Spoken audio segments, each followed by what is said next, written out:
میرا نام ظفر اقبال ہے اور میری بیوی کا نام مریم ہے۔ ہمارے دو بچے ہیں، ایک لڑکا اور ایک لڑکی۔ ملتان کے ایک بہترین علاقے میں میرا 10 مرلے کا اپنا مکان ہے۔ اس کے اوپر میں نے 2 پورشن بنا رکھے ہیں۔ نیچے کے پورشن میں رہتا ہوں، جبکہ اوپر والا پورشن کرائے پر دیا ہوا ہے۔ اوپر والے پورشن اکثر میرے کرائے پر لگے رہتے تھے، اس وجہ سے اچھی خاصی آمدنی ہو جاتی تھی۔ ایک مرتبہ کرائے پر نیا شادی شدہ جوڑا آیا تھا۔ لڑکی کا نام آمنہ اور لڑکے کا نام فیاض تھا۔ میرے گھر پہلی دفعہ اس طرح کا نیا شادی شدہ جوڑا آیا تھا۔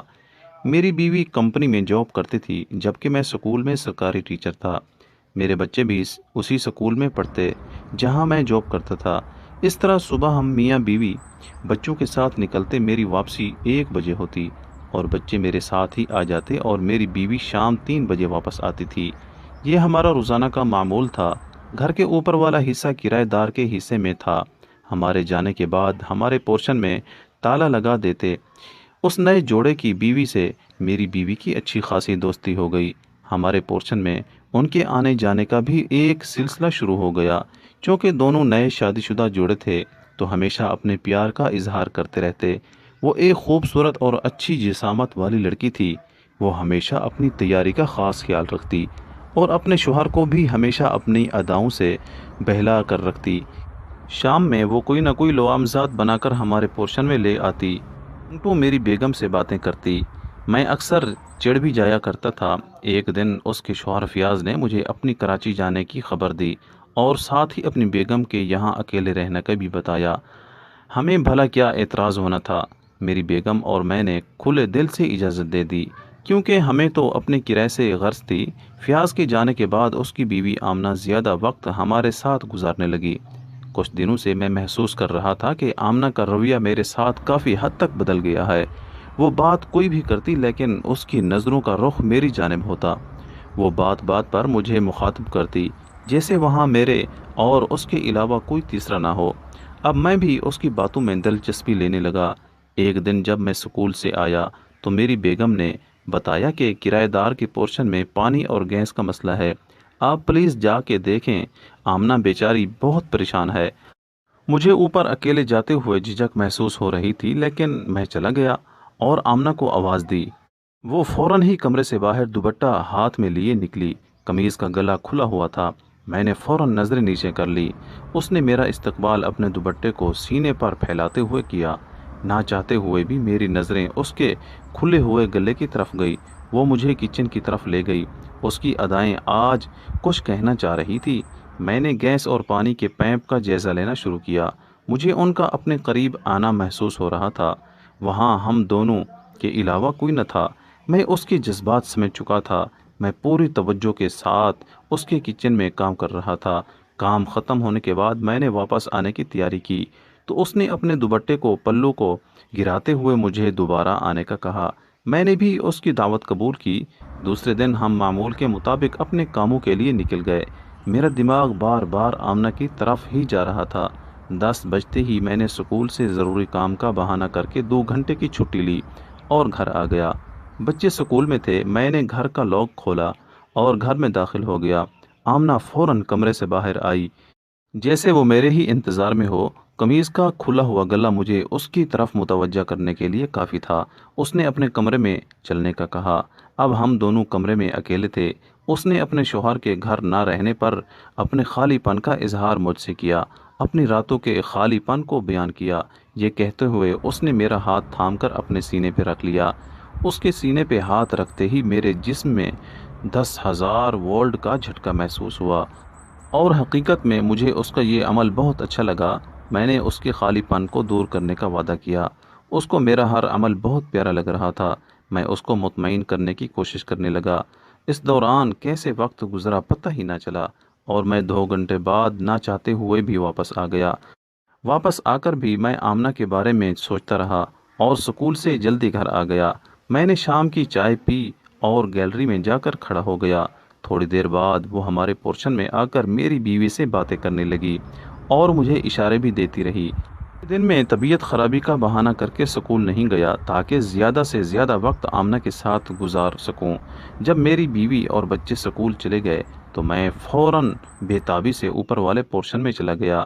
میں نے اس کے دروازے پر دستک دی۔ وہ نیم غنودگی کی حالت میں کمرے سے باہر آئی۔ اسے اس حالت میں دیکھ کر میرا دل مچل گیا، ایسے لگا جیسے ابھی پسلیاں توڑ کر باہر نکلے گا۔ اور پھر اگلے ہی لمحے ہم دونوں اس کی بستر پر تھے۔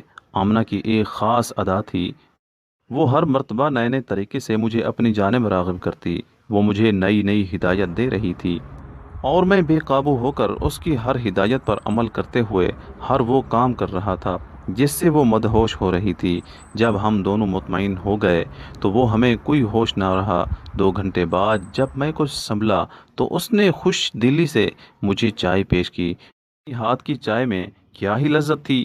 میں اس کی ہر ادا پر فدا ہو رہا تھا، لیکن مجھے اپنے بچوں کے آنے سے پہلے نیچے واپس آنا تھا۔ میں اسے چھوڑ کر نیچے آیا اور نہا دھو کر آرام کرنے لیٹ گیا۔ جلدی ہی میری آنکھ لگ گئی۔ بیگم مجھے سوتا دیکھ کر سمجھی کہ میں بیمار کی وجہ سے سو رہا ہوں۔ شام کے 6 بجے جب نیند کا خمار ٹوٹا تو میں خود کو تازہ دم محسوس کر رہا تھا۔ بیگم نے کھانا لگایا اور میں کھانا کھا کر دوبارہ آرام کرنے کے لیے لیٹ گیا۔ بیگم ادھر ادھر کی باتیں کرتی رہی اور میں ہاں نہ کا جواب دیتا رہا۔ خیر رات بھی میری آنکھ کھلی تو دل آمنہ کی طرف ہی لگا ہوا تھا۔ ایک دم اس کا خیال آیا۔ صبح ہوئی تو میں نہ چاہتے ہوئے بھی سکول چلا گیا۔ بیگم نے کام سے واپسی پر بچوں کو نانی کے گھر لے کے جانے کا بتایا ہوا تھا، تو میں دل ہی دل میں خوش تھا کہ گھر پر کوئی موجود نہ ہوگا۔ میں واپس گھر آیا تو میری بیگم جلدی آئی ہوئی تھی۔ میں نے اکٹھے کھانا کھایا اور پھر میں اپنی بیوی اور بچوں کو ان کی نانی کے گھر چھوڑ آیا۔ اس نے میرے واپس آتے ہی نیچے آ کر اپنی طرف متوجہ شروع کر دیا۔ میں تو تھا ہی اس کے لیے بے قرار۔ اگلے لمحے اس کو اپنی باہوں میں بھر لیا۔ اس نے مجھے اپنے ہاتھوں کا بنا ہوا گاجر کا حلوہ کھلایا اور ہم ایک دوسرے کی قربت میں بیٹھے ہوئے تھے۔ میں مزے لیتا رہا۔ اس طرح وقت گزرنے کا پتہ ہی نہ چلا۔ میں رات کو اپنی بیوی بچوں کو ان کے نانی کے گھر سے لے کر آیا۔ غرض یہ سلسلہ اب تو چل پڑا تھا۔ میں اس کے شوہر کی کمی پوری کر رہا تھا۔ اس کے شوہر نے 6 مہینے بعد آنا تھا۔ تقریباً 3 مہینے تک ہم اسی طرح ایک دوسرے کا دل بہلاتے رہے۔ ایک دن رات کا کھانا کھانے سے پہلے وہ ہمارے گھر آئی۔ میری بیگم نے اسے ہمارے ساتھ کھانے کی دعوت دی۔ اچانک اسے متلی سے محسوس ہوئی اور وہ واش روم کی طرف بھاگی۔ میری بیگم نے اس کو پانی پلایا اور وہ فریش ہو کر دوبارہ کمرے میں آ گئی۔ اس نے تھوڑا بہت کھانا کھایا اور واپس چلی گئی۔ اس کی طبیعت کچھ ناساز تھی۔ میں بھی یہ دیکھ کر پریشان ہو گیا۔ دوسرے دن سکول سے جلدی آ کر اس کے پاس گیا۔ وہ بے حال سی سو رہی تھی۔ میں اسے لے کر ایک نزدیکی پرائیویٹ کلینک پر چلا گیا، جہاں ڈاکٹر نے اسے میری بیوی سمجھا اور کچھ ٹیسٹ لکھ کر دیے، جسے کروا کر میں آمنہ کو گھر لے آیا اور اسے گھر چھوڑ کے دوبارہ سکول چلا گیا۔ میرا دماغ بار بار اس کے ٹیسٹ کی طرف جا رہا تھا۔ میں شام کو گھر آیا تو میری بیگم نے اسے کھانا کھلایا۔ دوسرے دن میں نے سکول سے چھٹی کی اور بیوی کے جانے کے بعد اس کی رپورٹ لینے چلا گیا، اور رپورٹ ملتے ہی میرے پاؤں تلے سے زمین ہی نکل گئی۔ جب مجھے اس کے حاملہ ہونے کی خبر ملی، میں بھاگتا ہوا اس کے پاس آیا اور اس کو یہ خبر سنائی۔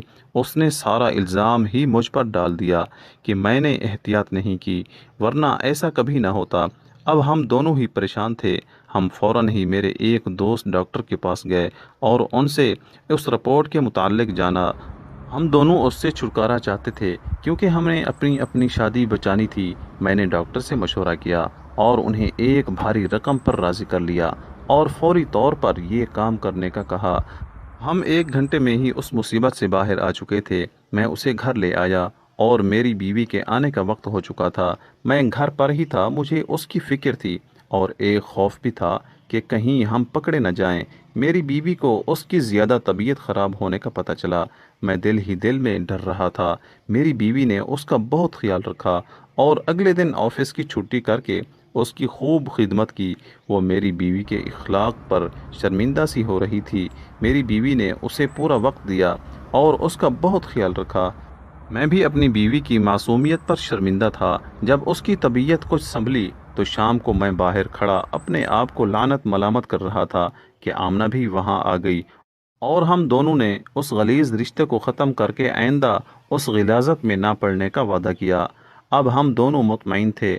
رات کو میں اپنی بیگم کے پاس آیا اور جذبات میں اس کے ہاتھوں کو اپنے ہاتھوں میں لے کر اس سے معافی طلب کی۔